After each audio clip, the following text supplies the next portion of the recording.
but there's enough retellings of Romeo and Juliet. Stop it. Find something else.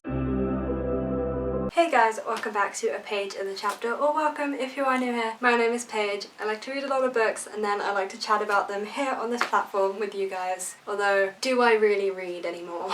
So today we're going to be talking about books that I am buying as soon as bookstores open again. That day cannot come soon enough. If you are unaware, England is currently in lockdown 3.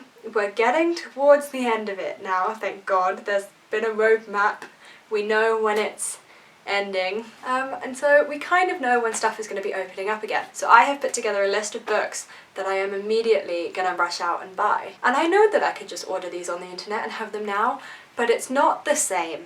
Okay, it's not the same, and so I have been saving these books for when I can find them in a store and have all the vibes.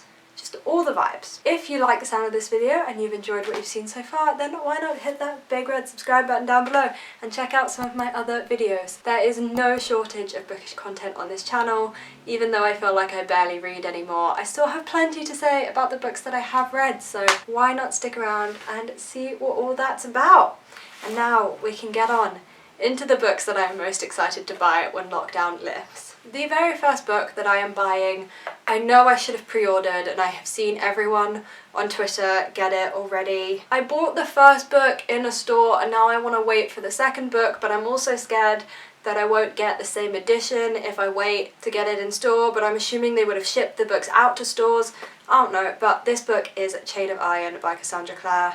It is the second book in the Last Hours trilogy, which is the current Cassandra Clare series that's going on, and I love it so much. I think this series genuinely has the potential to be my favourite Shadowhunters series ever. It is a historical fantasy romance set in Edwardian England, following the children of the characters in the Infernal Devices trilogy. And it's just truly fantastic, and it has all of my favourite tropes, and I have been talking on this channel about how excited I am for this book to come out, and I was really hoping that I could go to a store and buy it. Now I'm really stressed that I won't get the collector's first edition and then they won't match on my shelves. So if anyone has any information about whether bookstores are going to have the collector's first edition or whether I should just order it now, do please let me know, because your girl's stressed. The second book that has been on my list for a while that I will definitely be looking for in every bookstore I come across is Last Night at the Telegraph Club by Melinda Lowe. This is an LGBTQ+ historical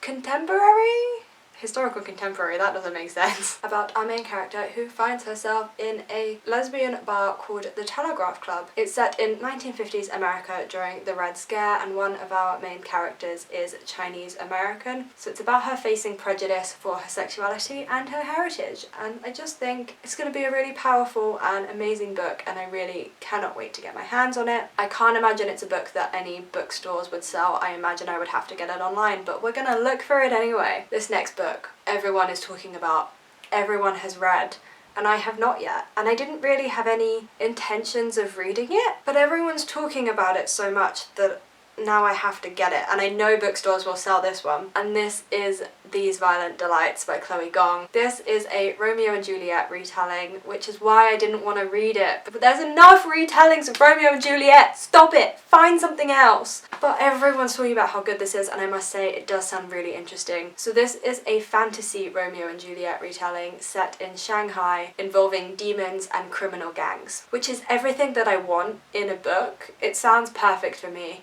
And I really love Asian settings in books, like so much. I enjoy being in different cities to the usual ones that crop up in books so much, and so I really want to get my hands on this, and I feel like I'm going to learn so much about Chinese culture and history through this book, so I really want to get my hands on it, even though it's a Romeo and Juliet retelling. The next book, again, been on my TBR for a while, and that is The City We Became by N.K. Jemisin. I've never read anything by N.K. Jemisin, and I feel like such a fake fantasy fan that I've never read an N.K. Jemisin. Like, what the hell is that about? But I saw this on Peruse Project's channel like ages ago, before I'd even started BookTube. I immediately wanted to read it, and I just never got around to ordering it, but it's been on my wish list for forever. So this is a book where different cities have like spirits looking out for them, and these spirits come from mythology and are like ancient spirits, and New York City has 5 spirits looking after it. But each city also has like an evil twin underneath the earth, I think. So the 5 spirits that look out for New York have to team up to try and save the city. I must say, the blurb really didn't give me much. This is all what I've kind of had to draw out from very few sentences. But I believe this is a series, and I feel like the series would follow different cities and their different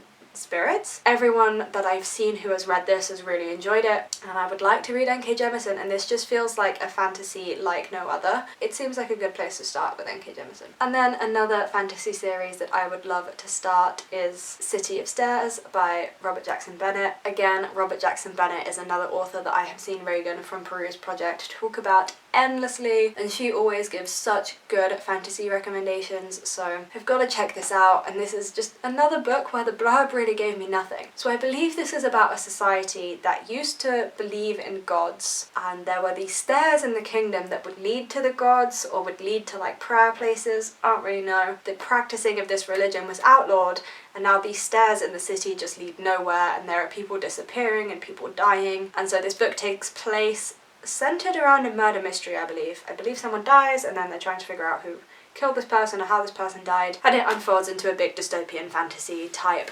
trilogy. So I'm very, very excited to get my hands on this. I just think it would be a really, really fun trilogy to read as the weather gets warmer. I enjoy a fantasy in the spring, I can't lie, so it seems like a good series to absolutely binge read on sunny days. So I will be buying it as soon as bookstores open. I will. You'll see me looking for it. And the next 2 books I feel like I didn't even need to bother putting on this list, but I'm going to anyway. And so the first one is Heartstopper Volume 3 by Alice Oseman. I have been talking a lot these past few months about how much I have enjoyed the Heartstopper graphic novel series. It is a graphic novel series about 2 boys called Nick and Charlie as they fall in love and come to terms with their sexuality and dealing with just normal high school drama. And I think the representation in these books is just handled so beautifully, and what other authors might turn into huge drama is really just parts of life in this series, and I really appreciate that. And it is just such a fun and heartwarming read. It truly brings me so much happiness.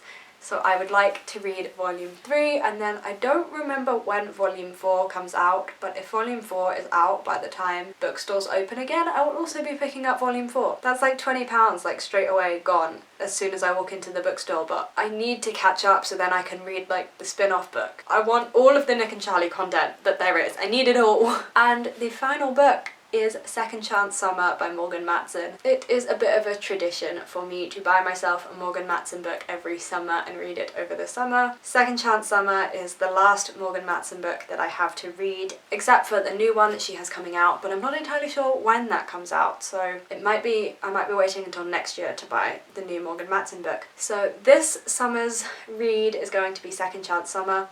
I have no idea what the blurb for this book is. I have no idea what happens. I will put a little screenshot of the blurb on the screen because I really can't be bothered to look it up now. And I kind of don't want to know. I've read enough Morgan Matson books now to know that I will really like them.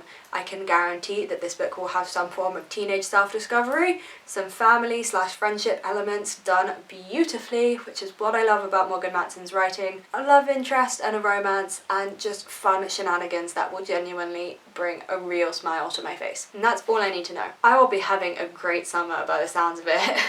And so there is my list of books that I will be buying as soon as bookstores open again. It's a fairly short list. Short for a video, just because I know that I'm going to get so many recommendations in the next couple of weeks. And I also know that I love to browse, and I'll probably browse around the store and find so many books that aren't on this list. And again, that's half the fun of going to a store. I really don't enjoy buying books online. I've had to this past year, but it's not fun for me, and I can't wait to just browse. So I hope that you enjoyed this video, even though it was a little short and maybe a little bit pointless. Let me know what books you cannot wait to buy and have been specifically waiting for stores to open to buy, and give me your recommendations, because I need new books. I am not in the mood for anything on my shelf right now, so give me the recommendations, I beg. Thank you so much for watching, especially if you made it this far. If you did make it this far, why not hit that big red subscribe button and subscribe and stick around, because you clearly like what you've seen. And I have a whole backlog of videos to watch, all of them organised into playlists, so you may as well, what's the harm? We can be best buds. Thank you again for watching, and I will see you guys next week for my next video. Enjoy your week. Bye guys.